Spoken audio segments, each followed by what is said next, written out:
Assalamualaikum warahmatullahi wabarakatuh. Waalaikumsalam warahmatullahi wabarakatuh. Alhamdulillahirabbil alamin wassalatu wassalamu ala asyrafil anbiya'i wal mursalin sayyidina Muhammadin wa ala alihi wa sahbihi ajma'in, amma ba'd.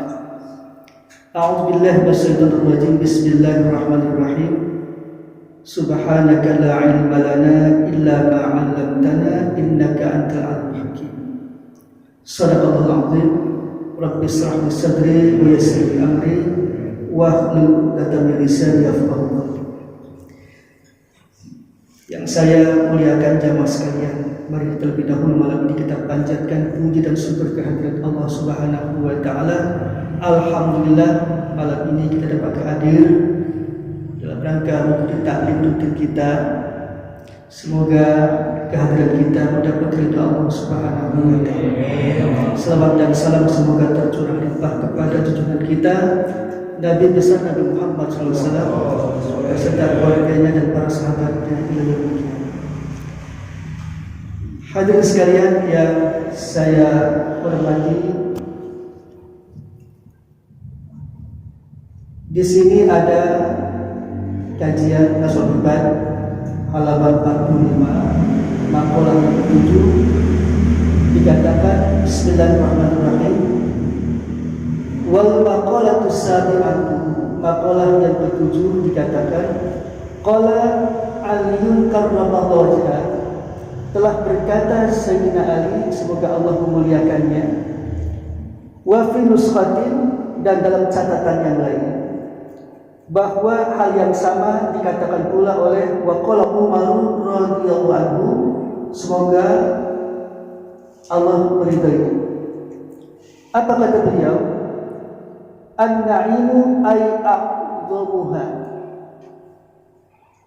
nikmat yang paling besar itu ada 6 perkara. Sittatul asya, 6 perkara. Banyak kenikmatan yang kita rasakan, namun yang paling besar itu ada 6. Yang pertama al-Islam, Islam. Yang kedua wal-Qur'anu, adalah Al-Quran.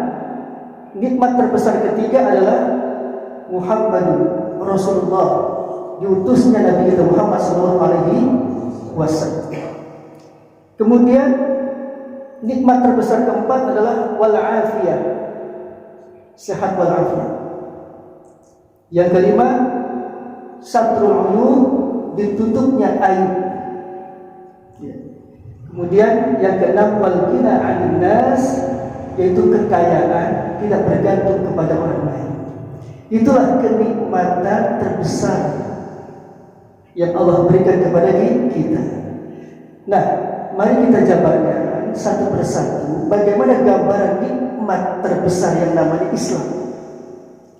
Allah Subhanahu wa taala berfirman, "Al-yauma akmaltu lakum dinakum wa atmamtu 'alaikum ni'mati wa raditu lakum al-Islam dinan."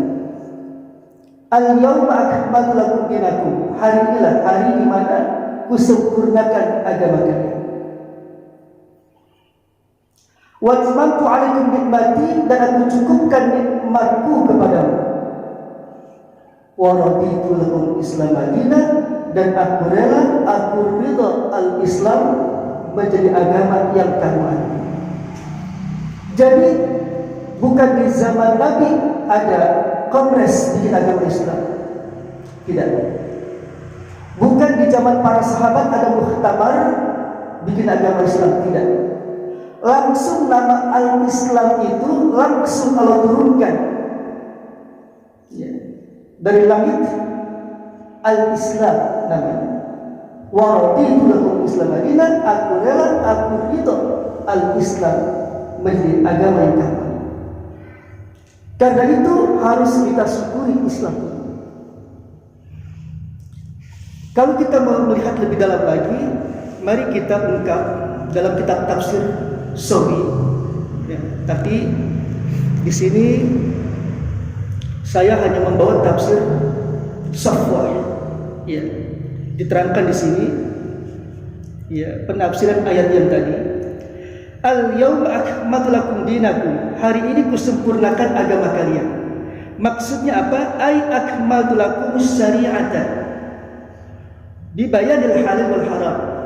Itu maksudnya. Jadi kusempurnakan kepada kalian yaitu syariat. Islam itu berupa syariat. Apa itu syariat? Yaitu berupa perundang-undangan, berupa peraturan, seperangkat hukum dibayanil halal wal haram yang menjelaskan masalah halal dan haram, sunnah dan makruh dan mubah. Yang zaman dahulu hukum syariatnya belum lengkap, di zaman Nabi kita lah baru lengkap. Ya, bayangkan khamar zaman dulu belum ada. Begitu di zaman Nabi Muhammad baru diharamkan. Sempurna sudah hukumnya.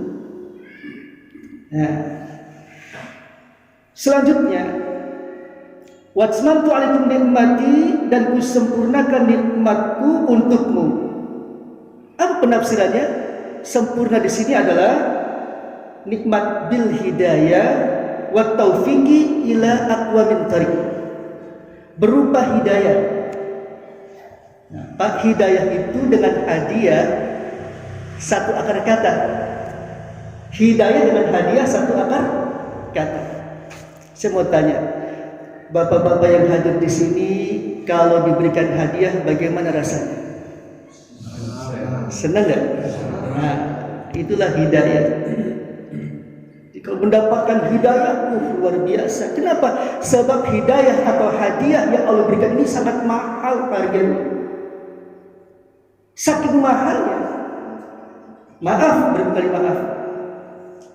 Ya, nggak pandang bulu. Nikmat Islam ini mahal. Ya, hanya orang-orang yang Allah tentukan, yang Allah berikan hadiah itu. Kenapa? Allah yang punya hak. Wa ma taufiqi illa billah, tidak ada yang bisa berikan taufik hidayah kecuali Allah. Itu hak Allah. Ya. Jadi mohon maaf ya. Jangankan kita, keluarga Nabi, kalau Allah belum berkehendak, tidak bisa mendapatkan nikmat Islam. Kan'an anaknya Nabi Nuh, contohnya, keluarga Nabi itu Kan'an. Abu Lahab pamannya Nabi, ya. Azar, mohon maaf bukan Azar sebetulnya, Saram, ayahnya Nabi Ibrahim. Saram bukan Azar, Azar itu paman yang pembuat batu. Nah, Azar itu pamannya Nabi Ibrahim, keluarga Nabi, tapi Allah belum berkehendak memberikan hidayah. Sampai mahalnya ini, Nabi tahu persis hidayah ini. Nabi berkata kepada keluarganya sendiri, "Ya Abdul Muttalib, wahai keluarga Abdul Muttalib." Siapa dia? Kakeknya Nabi. Langsung Nabi bilang, ngomong sama kakeknya, keluarganya Nabi, "Ituni bi a'malikum la bi ahsabikum wa ansabikum." Datanglah nanti kamu ke gelanggang pada paksa hari kiamat kepadaku dengan membawa amal masing-masing. Jangan ngaku-ngaku keturunan. Masya Allah, tegas betul Nabi. Mengapa? Karena Nabi tahu persis ada ayat mengatakan, Allah berfirman, Fa'izan fi qafisur falan sababainahu.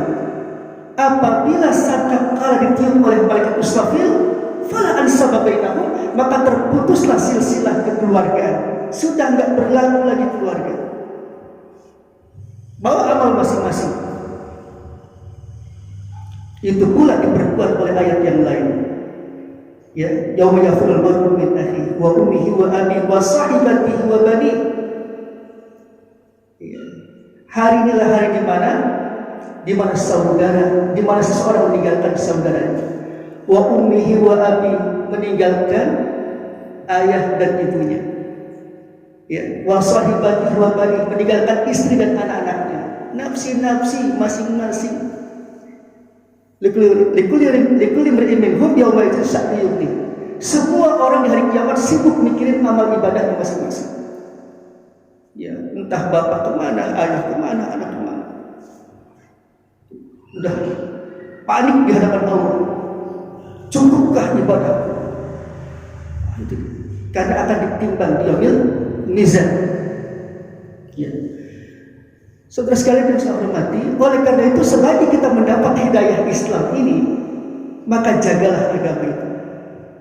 Ya, makanya berpesan Allah itu. Ya ayyuhalladzina amanu ittaqullaha haqqa tuqatih wa la tamutunna illa wa antum muslimun. Jangan kalian mati kecuali dalam keadaan Islam. Jangan sampai tergadaikan agama kita. Itu sangat mahal harganya. Ya, bersyukurlah ya karena kita sudah menikmati Islam. Yang kedua, wal Quran.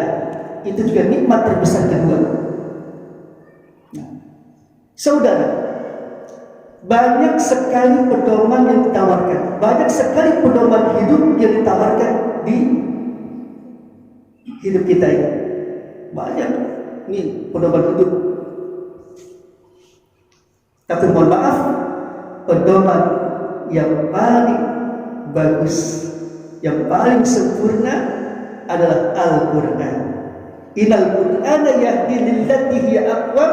Sesungguhnya Al-Quran itu adalah petunjuk yang paling aqwam, superlatif isim tafdil, paling lurus. Islam. Nah, kalau pedoman-pedoman yang ditawarkan oleh manusia, rekayasa akal manusia, ini pedoman begini, ya, itu sifatnya teori. Sedangkan teori punya sifat, dia tidak kekal. Bila ada teori muncul, ya, mungkin eksis beberapa tahun, tapi setelah itu nanti dia akan tumbang teori tersebut, digantikan dengan teori yang baru. Begitu silih berganti. Tidak ada yang kekal teori itu. Tapi kalau Al-Quran langsung dari Allah, tidak ada istilah yang tidak kekal. Tuh, ya, inilah sebab Al-Quran ini, ya, pedoman yang bukan saja menyelamatkan kita di dunia, tapi juga di akhirat.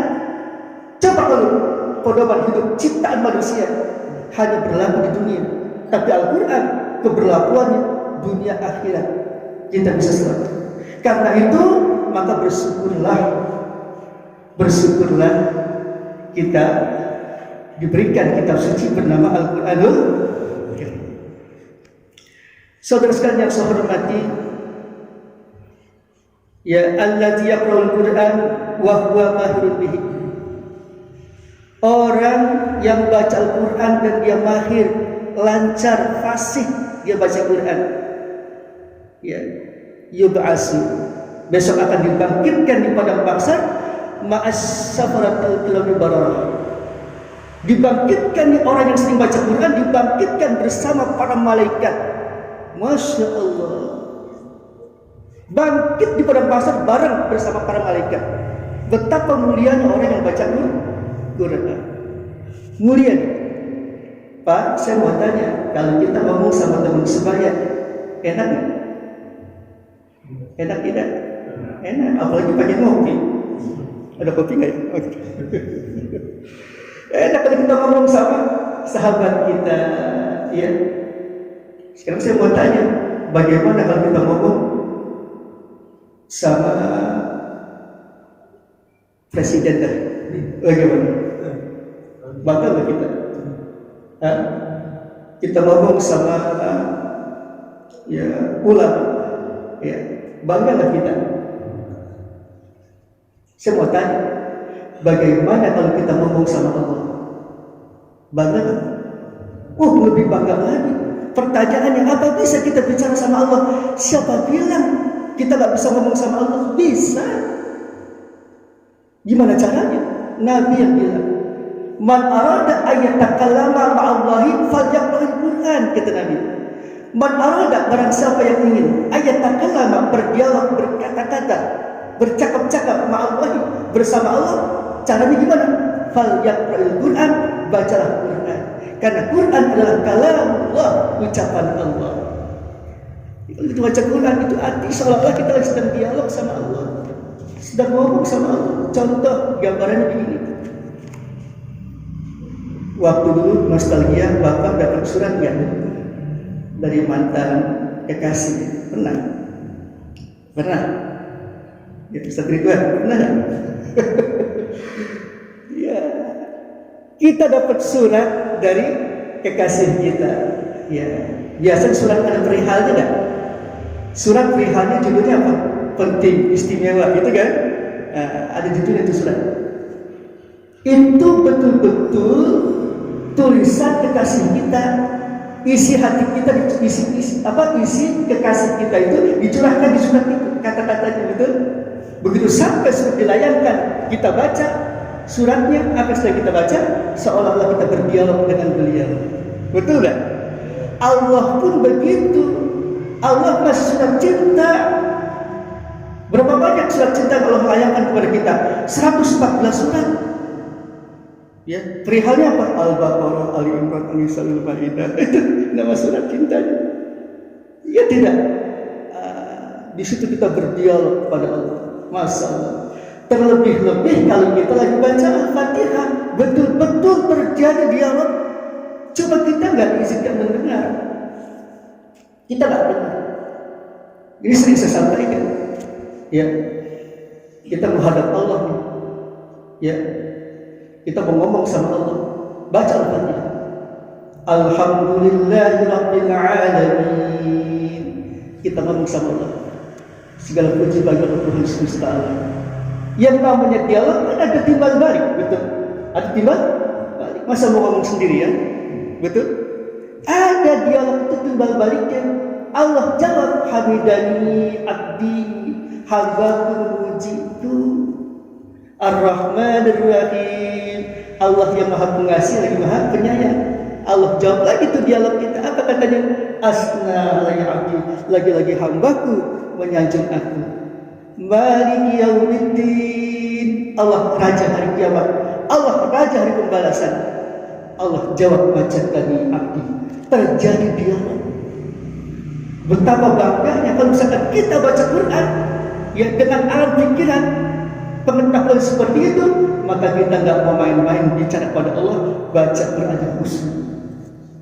Ini kita ngomong sama ya Zatnya yang Maha Agung. Oleh karena itulah Nabi bersabda, Iqra'ul Quran fa innahu yawmal qiyamah syafi'an ashabi. Bacalah Quran, kata Nabi. Kenapa? Karena besok Quran akan datang dari kiamat untuk apa? Syafi'an ashabi, memberikan syafaat kepada siapa saja yang membacanya. Insya Allah. Saudara sekalian yang saya hormati, nikmat terbesar ketiga adalah diutusnya baginda Nabi kita Muhammad SAW. Baik, silakan duduk.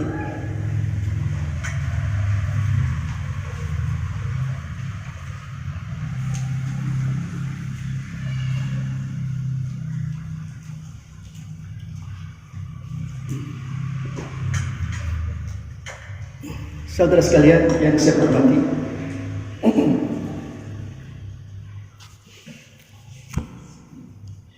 sebelum saya masuk kepada nikmat yang ketiga, ya, tadi kita masih menyinggung Quran ya, menyinggung Quran. Saudara, Al-Quran ini bukan saja pedoman, Tapi lebih dari itu. Kita lihat di sini. Al-Quran itu adalah berupa syariat. Syariat yang wujudnya Quran. Mari kita lihat. Kalau syariat yang kalau turunkan wujudnya adalah Quran, semua yang namanya 30 juz itu, ya, 114 surah, 6.666 ayat, 77.439 kosakata, 323.015 huruf. Itu kalau diturunkan ayat-ayatnya, Masya Allah. Bila ada ayat-ayat Quran yang mengomentari tentang esensi Allah, tentang keberadaan Allah, ayat-ayat vertikal, maka disusunlah, diklasifikasikan oleh para ulama, disusunlah satu disiplin ilmu namanya ilmu tauhid. Kalau ayat-ayat itu bicara khusus tentang Allah. Kemudian jika ada ayat-ayat Quran yang berbicara tentang sosialisasi, interaksi antara manusia, hablum minan nas, muamalah, maka diturunkan ayat-ayatnya, dibuat satu disiplin ilmu namanya ilmu fikih. Jika ada ayat-ayat yang terkait masalah sejarah Nabi, ya, maka diturunkanlah disiplin ilmu namanya sirah nabawiyah atau kisasul anbiya dan seterusnya. Tadi saya bilang bukan sekedar pedoman, tapi dia lebih dari itu. Bayangkan, tidak ada kitab suci di dunia ini. Ya, Pak, saya mau tanya. Biasanya kitab suci itu, biasanya agama itu punya kitab suci kan? Iya. Saya mau tanya, ada berapa agama resmi di negara kita? 5, 6. Islam, Kristen, Protestan, Katolik, Hindu, Buddha, Konghucu. Berapa? 6 resmi. Pertanyaan saya, semua ini ada kitab sucinya, betul? Pertanyaan saya, berapa agama di atas muka bumi ini? Skupnya internasional sudah. Bayangkan 4.200 agama. Berapa? 2.400 agama, tapi diterima hanya Islam satu.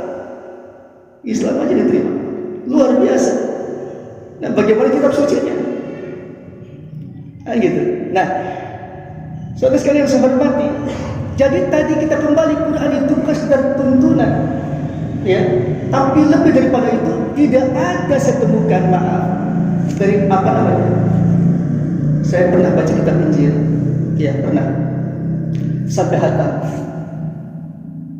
Ya, saya berani mengatakan, kenapa? Karena saya sudah baca, satu pun tidak ada ayat-ayat tentang teknologi, enggak. Tapi Al-Quran kita, Masya Allah, teknologi masuk. Ar-Rahman ayat 33. Ya ma'saral jinni wal ins, in istata'tum an tanfuzu min aqtaris samawati wal ard fanfuzu la tanfuzu illa bisultan. Ya ma'saral jinni wal ins, wahai golongan jin dan manusia, kata Allah, in istata'tum an tanfuzu min aqtaris samawati wal ard, jika kalian sanggup menerobos, menembus, melintasi alam 7 lapis langit maupun 7 lapis bumi, fanfuzu, kata Allah, silakan lintasi itu. Ya, 7 lapis langit dan bumi, lintasi, kata Allah, ditantang kita sama Allah. Lantas apa endingnya? La tanfuzu, kamu tidak akan bisa melintasi itu. Illa, ada harfu istisna di situ, pengecualian. Berarti masih ada kemungkinan kan? Illa bisultan, kecuali dengan kemampuan, kekuasaan. Nah, karena tantangan dari Allah ini, orang ingin naik ke langit, bagaimana caranya? Maka dibuatlah pesawat ruang angkasa, ya, dibuat Apollo dan sebagainya. Itu artinya dorongan ayat-ayat teknologi. Saudara, lebih jauh lagi, ternyata Al-Quran juga membahas masalah kosmologi. Ahlinya namanya kosmolog, ahlinya. Apa itu? Ya, disebutkan dalam Al-Quran, inna fi khalqis samawati wal ardi wa ikhtilafil laili wan nahar. Ya, di dalam penciptaan langit dan bumi, pergantian siang dan malam silih berganti, dan seterusnya, bla bla bla. itu artinya membahas masalah alam kosmos, alam jagat raya besar. Ya, bayangkan dibahas dalam Al-Quran. Ya, termasuk juga ada ayat yang sering kita baca, wasamsu tajri limustaqarrin laha dzalika takdirul azizil alim. Ayat apa itu yang sering kita baca? Ayat tentang astronomi. Subhanallah, mana ada kitab suci kecuali Al-Quran. Wasamsu, matahari itu, ya, tajri, beredar, limustaqarrin, yaitu pada garis edarnya. Ya, matahari berjalan, beredar pada garis edarnya. Zalika takdirun, itulah takdir, ketentuan, aturan yang Allah tetapkan. Diatur itu tata surya, sehingga berapa miliar, berapa triliun, berapa kuadriliun, ya, benda-benda langit di ruang angkasa tidak bertabrakan satu sama lain. Siapa yang mengatur? Takdir, peraturan Allah yang mengatur. Azizul Alim, yang maha perkasa lagi maha mengetahui. Subhanallah. Sampai ilmu kelautan, oceanografi dibahas dalam Al-Quran. Luar biasa ini, kita mau belajar IPA, biologi atau apa ini? Itu Al-Quran, luar biasa. Ternyata membahas itu. Ya, disebut dalam Al-Quran, wa huwallazi marajal bahrain. Dialah Allah yang membiarkan, ya, mengalir dua lautan bersanding. Bayangkan, ada dua lautan, ya, bersanding, mengalir. Ya, Hadza azbul furat, lautan yang satu rasanya tawar dan segar, bisa diminum dan ikannya pun bisa dikonsumsi. Yang satu lagi hadza, ya, milhun ujaz, satu lautan lagi terasa asin, lagi kepahit-pahitan. Ya, Masya Allah, ikannya pun segar, bisa dikonsumsi. Wajal bainahuma, dan Allah jadikan di antara kedua lautan tadi barzakhan wa hijran, yaitu sekat pembatas mahjur yang tidak bisa ditembus. Masya Allah, luar biasa ini. Nabi membawa Al-Quran, padahal beliau, Nabi kita, tinggal di gurun pasir yang jauh, tapi bicara tentang kelautan begitu detail. Subhanallah, ya, tidak ada kecuali Al-Quran. Ya, sampai urusan fisika kimia pun dibahas dalam Al-Quran. Udah belajar fisika kimia? Dibahas dalam Al-Quran, ya karim.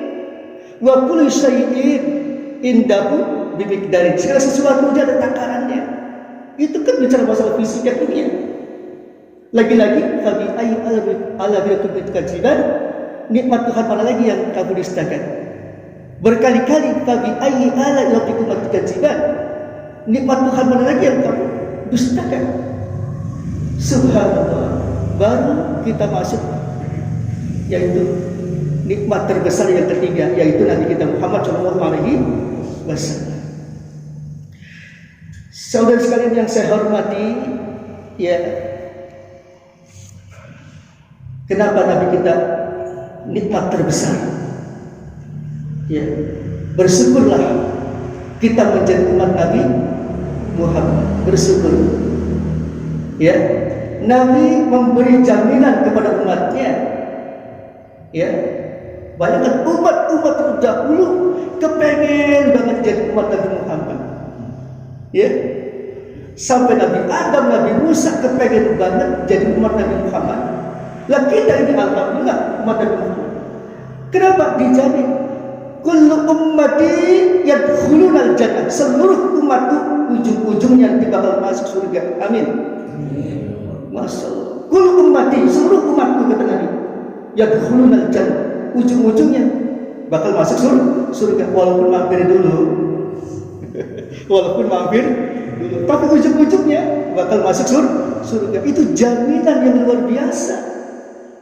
Satu-satunya makhluk yang paling sibuk di gelanggang pada pasar yang kiamat cuma bagi dalam kita. Itu manusia paling sibuk besok. Ana awalun nasi idza bu'is, akulah manusia yang pertama kali bangun dari lubang kubur menuju pada pasar untuk bela umatku. Bayangkan berapa miliar manusia besok, hanya Allah yang tahu. Di antara sekian banyak miliar manusia, Nabi yang diberi izin berdiri. Ya. Bayangkan, aku manusia yang pertama bangun dari lubang kubur untuk bela umatku.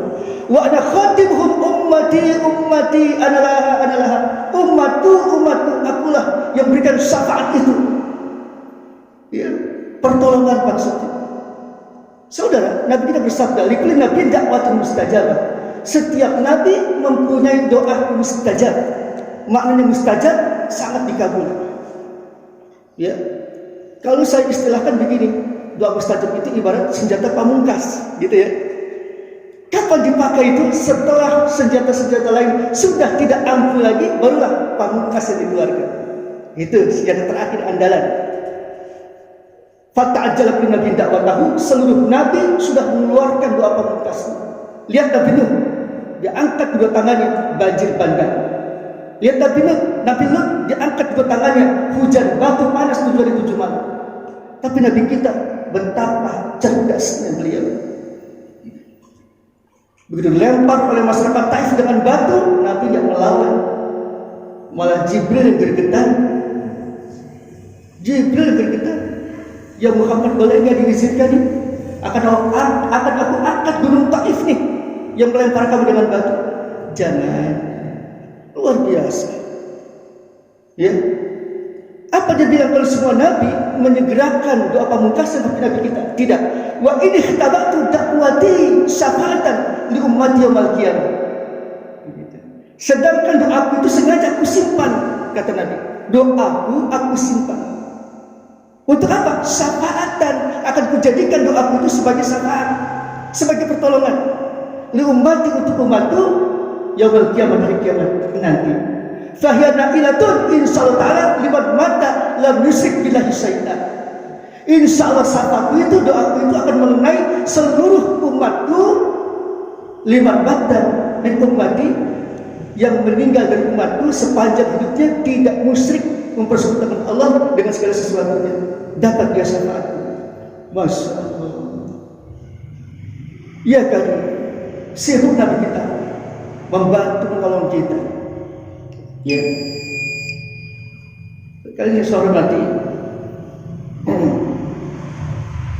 Saya langsung saja ya, karena sudah diingatkan. Nikmat yang ketiga inilah yang sering sebagai ungkapan rasa syukur kita baca, raditu billahi rabban wa bil islam dina wa bi muhammadin nabiyyan wa rasulah, ya, wa bil qur'ani iman, ya, itu sering-sering dibaca.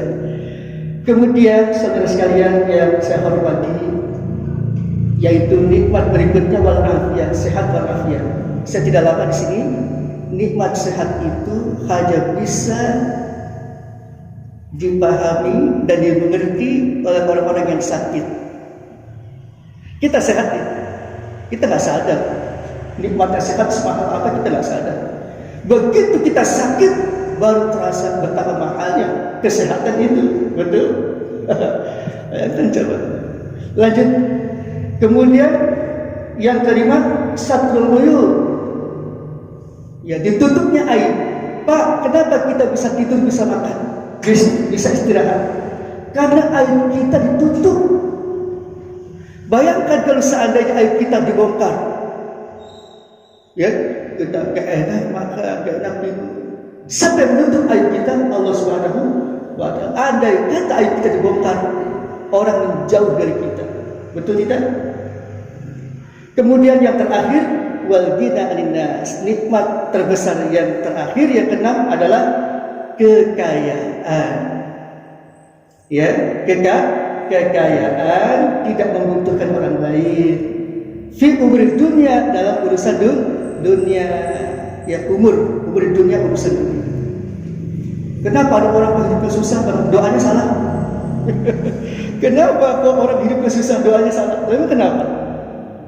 Allahumma tawil umurana. Kenapa salah? Maksudnya begini, Allahumma tawil umurana, pakai ain ya. Allahumma tawil umurana, ya Allah panjangkanlah umur kami. Tapi enggak fasih bacanya, ain jadi alif. Allahumma tawil umurana, ya Allah panjangkanlah urusan kami. Pantas enggak kelar-kelar urusan. Betul tidak?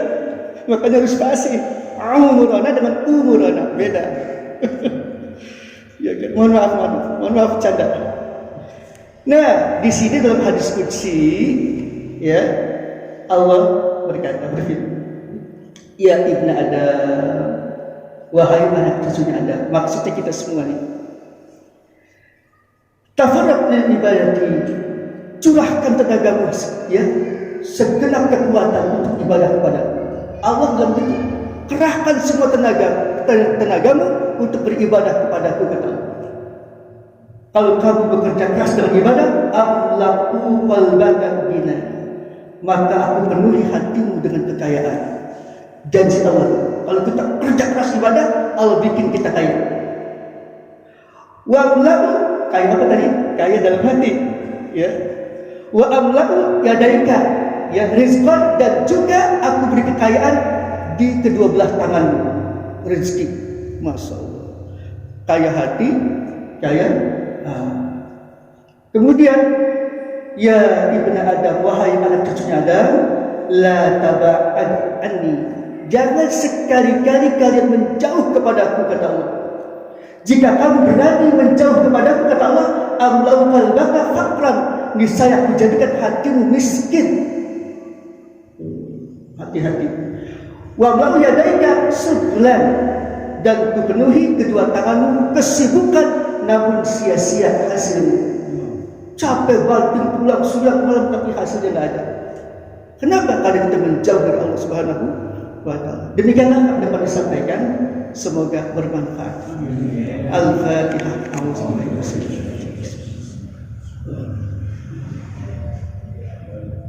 Iya ya Allah, iya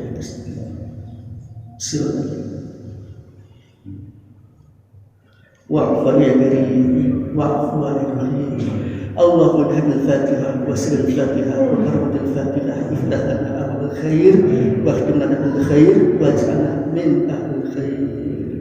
Allahumma inna na'udzubika min ilmin la yanfa' wa min qalbin la yakhsha wa min du'ain yusma wa min syarri da'wahum fiha subhanakallahumma wa ta'ala salam wa ridawahum alhamdulillah.